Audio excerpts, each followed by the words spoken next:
안녕하십니까. 2024년 3월 12일 최병무의 팩트 시작하겠습니다. 민주당이 오늘 선대위를 출범시켰죠. 이재명 대표, 그 다음에 이해찬 전 대표, 거기다가 김부겸 전 국무총리까지 해서 삼두체제 이렇게 언론에서 표현을 하던데, 이렇게 삼두체제라고 말이 그렇지만 이재명 대표는 인천 계양을 선거에서 이제 원희룡 전 국토교통부 장관의 추격, 거의 지금 혼전이라고 보는 것이 마땅할 정도로 오차 범위 내에서 각축을 벌이고 있습니다. 만약 여기에 이제 새로운 미래 같은 데에서 후보를 낸다면 이 혼전은 더욱 심해질 가능성도 있다. 이렇게 보여지기 때문에 아마 그 선거에 몰두하느라 그 지원 유세 같은 거 거의 못하게 될 거고요. 이해찬 전 대표 잘 아시다시피 지금 현장에서 지휘할 정도의 건강 상태도 아니고 지휘해도 또 도움도 안 될 것 같은 그냥 상징성으로 선대위원장이 된 것 아닌가 이런 생각이 들고, 그러니까 실질적으로 선거를 지휘할 사람은 김부겸 전 국무총리인 것으로 보입니다. 자, 그러면 김부겸 전 국무총리 잘 아시다시피 정계 은퇴했습니다. 그렇죠? 그런데 왜 지금 이 순간에 나와서 선대위원장을 맡겠다고 했을까? 궁금해지는 대목이어서 저도 이제 민주당 주변에 좀 취재를 해보니까 우선 본인이 밝힌 내용은 이렇습니다. 한때 정치를 떠났던 제가 다시 당에 돌아온 이유는 하나다. 무능력, 무책임, 무비전, 산무정권인 윤석열 정부에 분명한 경고를 보내고 입법부라는 최후의 보루를 반드시 지켜내야 하기 때문이다. 윤석열 정부에 대한 심판을 원하시는 국민들이 우리 민주당에는 선뜻 마음을 열지 못하고 계셨다. 무엇보다 공천을 둘러싸고 갈등의 골이 깊어지는 모습에 안타까움이 컸다. 투명성, 공정성, 국민 눈높이라는 공천 원칙이 잘 지켜졌는가에 대해 많은 국민들께서 공감하지 못하고 있다. 과정이야 어쨌든 공천을 받지 못한 후보들과 그 지지자들께 납득할 수 있는 설명과 따뜻한 통합의 메시지가 부족한 것도 아쉬웠다 이렇게 얘기했습니다. 자, 본인이 직접 기자회견을 통해서 이제 정계 복귀와 선대위원장 수락의 변을 얘기를 했는데 얼마나 공감을 하십니까? 자, 우선 첫 번째, 이게 충분한 설명이 됐다고 보나 이런 문제입니다. 윤석열 정부의 경고? 그거는 본인 아니어도 이재명 민주당 대표가 진짜 과도할 정도로 경고가 아니라 비난을 쏟아내고 있습니다. 그런데 거기에 대해서 국민들이 크게 압도적으로 공감하는 분위기가 아닌 건 틀림없고 크게 공감하는 것 같지도 않습니다. 김부겸 전 총리 본인이 정계 은퇴 선언을 번복하면서까지 경고 안 해도 이미 이재명 대표가 그 부분에 관해서는 저는 역할을 하고 있다고 생각을 합니다. 그런데 왜 본인이 나섰을까요? 그렇다고 해서 김부겸 전 총리가 나서면 판이 완전히 뒤집히느냐? 그건 아닙니다. 김부겸 전 총리 아시다시피 세력도 없습니다. 힘도 없습니다. 계보 하나 없습니다. 그런 사람이 지금 본인이 나서서 이재명 대표가 하는 역할에 사실상 절반도 하지 못할 걸로 보인다. 그런데 나섰다. 정계 은퇴 선언을 번복하면서까지. 그러니까 이거는 과거 DJ가 정계 은퇴 선언을 하고 나서 그걸 번복하고 정계에 복귀한 거하고는 완전히 다릅니다. 왜? 그때 DJ는 야당의 어찌 보면 유일한 대권 주자였었죠. 지금 김부겸 전 총리 그렇지 않습니다. 이재명 대표가 사법 리스크가 있지만 지금 물러나지 않으면 그 빈틈을 김부겸 전 총리가 파고들 여지가 전혀 없습니다.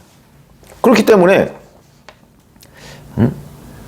본인이 과연 여기서 나서야 할 이유, 지금 이거 가지고 설명이 안 된다. 2022년 2년 전이죠. 5월 12일 정치인이자 공직자로서의 여정도 마무리한다 이러면서 국무총리직을 사퇴했습니다. 자, 지금 2년도 안 됐는데 윤석열 정부 출범과 함께 마무리했던 그거를 다시 뒤집고 복귀할 명분이 지금 윤석열 정부에 대한 경고라는 것으로 설명이 충분하게 되느냐? 제가 된다 안 된다 평가할 게 아니고 국민들 중에 아마 50% 이상이 고개를 갸우뚱하지 않을까. 저는 그렇게 판단이 됩니다. 이거보다 더 문제는 공천 잘못을 지금 비판하고 있습니다. 이 공천 누가 해놓은 거죠? 이재명 대표가 해놓은 겁니다. 근데 이걸 비판하면서 이재명 대표는 그 공천 잘 됐다고 하는데 자기는 잘못됐다고 보면서 그럼 거기 와서 선대위원장을 한다? 그럼 그 공천이 잘 됐다는 걸 인정하는 것밖에 안 되는 거 아닙니까? 잘못됐다면 지금까지 잘못돼가는 지금 공천 뭐 거의 끝나가는데 지금에 와서 잘못됐다? 그러면 공천이 처음에 잘못됐을 때부터 문제 지적을 했어야 되는 거죠. 공천 잘못되고 있다. 이렇게 친명으로 싹 물갈이하면 이 당이 과연 통합이 되겠느냐. 그리고 선거를 치를 수 있겠느냐. 그때 얘기했어야 되는 거 아닌가요?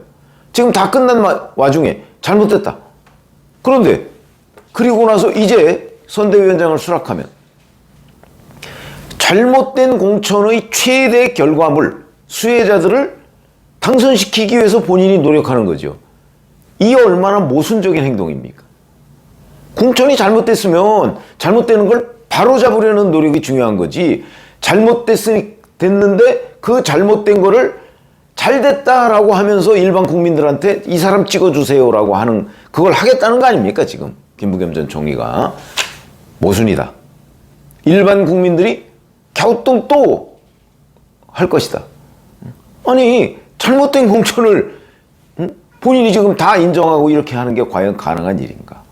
이런 점에서 그래서 제가 바로 그러면 김부겸 전 총리는 왜 정계 은퇴도 번복하고 그 다음에 본인이 잘못됐다고 하는 이 공천을 사실상 다 인정하면서 그 사람들을 당선시켜달라고 국민 앞에 나섰느냐. 이게 궁금하다는 거죠. 정말 본인이 얘기했듯이 순수한 뜻이냐. 순수한 뜻이라면 앞뒤가 맞아야 되는데 전혀 안 맞는다. 그래서 제가 민주당 주변에 자, 이 의도가 무엇인가 하는 부분을 좀 취재를 해봤다. 결국은 저는 그 취재의 결론은 김부겸 전 국무총리의 욕심이라고 봅니다. 무슨 얘기냐? 자, 총선이 끝났다.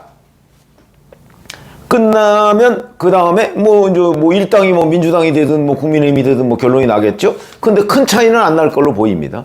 그런데 그거와 별개로 이재명 대표의 운명은 어떻게 될 것인가?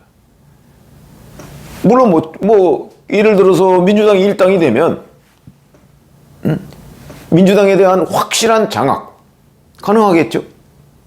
그리고 일당이 안 된다 할지라도 올해 8월 말에 이재명 대표는 저는 대표에 다시 도전한다고 봅니다.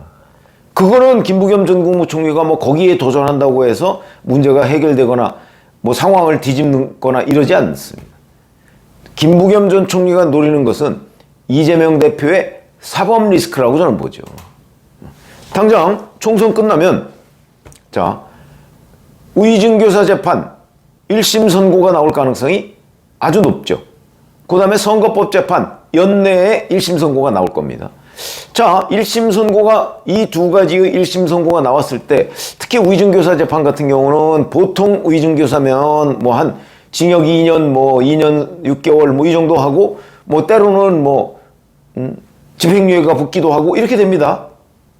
그렇게 되면 이재명 대표는 그게 확정이 되면 선거에 못 나옵니다. 피선거권이 없죠.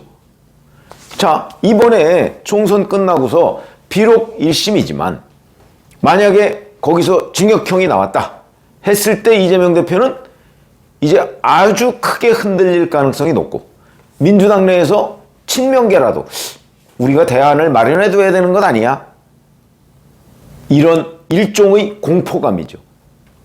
왜냐하면 이재명 대표가 없으면 민주당은 거의 무너지는 거 아닙니까? 지금 같아서는 그렇습니다. 그런데 만약에 김부겸이라는 대안이 있을 경우에 그렇지는 않겠죠. 저는 김부겸 전 국무총리가 그거를 노렸다고 봅니다. 그러니까 의증교사 재판, 선거법 재판 이런 것들이 이제 총선 후에 하나둘씩 재판 결과로서 나올 텐데 거기 유죄가 나올 가능성이 대단히 높죠. 물론 뭐 선거법 같은 경우 100만 원 이하 나오면 의원직은 유지할 수 있습니다. 그런데 백현동 그 거짓말, 허위사실 유포 그런 것 가지고 만약에 100만 원 이하가 나온다면 그러면 뭐 앞으로 뭐 선거법 허위사실 유포 재판은 뭐 하나만 하죠. 그거 이상 가는 거짓말이 어디 있습니까? 그런데도 어찌됐든 간에 또 판사가 그렇게 판결을 하면 뭐 그건 뭐 2심에서 바로 잡거나 뭐 그러는 수밖에 없는 거죠. 근데 그런 것들이 나왔을 경우에 이재명 대표는 크게 흔들릴 것이고 2027년 뭐 만약에 올해 8월 말에 그 대표의 재선이 된다 할지라도 2027년 3월 대선에 과연 나올 수 있을 것인가? 저는 나올 수 없을 걸로 보거든요. 이재명 대표는 그때까지 확정 판결이 안 나오도록 뭐 온갖 수를 동원해서 재판을 지연시키겠지만 이재명 대표 혼자 재판하는 거 아니지 않습니까? 판사들도 적어도 그때까지는 많은 시간이 남아있기 때문에 그때까지 과연 판사들이 이재명 대표의 그 재판 지연 전략에 끌려다닐 것인가? 그렇지는 않을 것이다. 조희대 대법원장이 계속해서 지금 재판 지연에 신속한 재판 뭐 이런 걸 얘기하고 있지 않습니까? 그렇기 때문에 이게 이재명 대표 뜻대로 되지 않을 가능성이 더 높기 때문에 그렇다면 이재명 대표는 2027년 3월 대선에 못 나오는 것 아니냐. 그때 대안이 뭐냐. 그때 대안이 되기 위해서는 지금 어떻게 해야 될까요? 방관해야 될까요? 방관해서는 대안이 될 수가 없죠. 방관하면 민주당 어려울 때 당신은 뭐 했느냐는 손가락질을 받게 될 겁니다.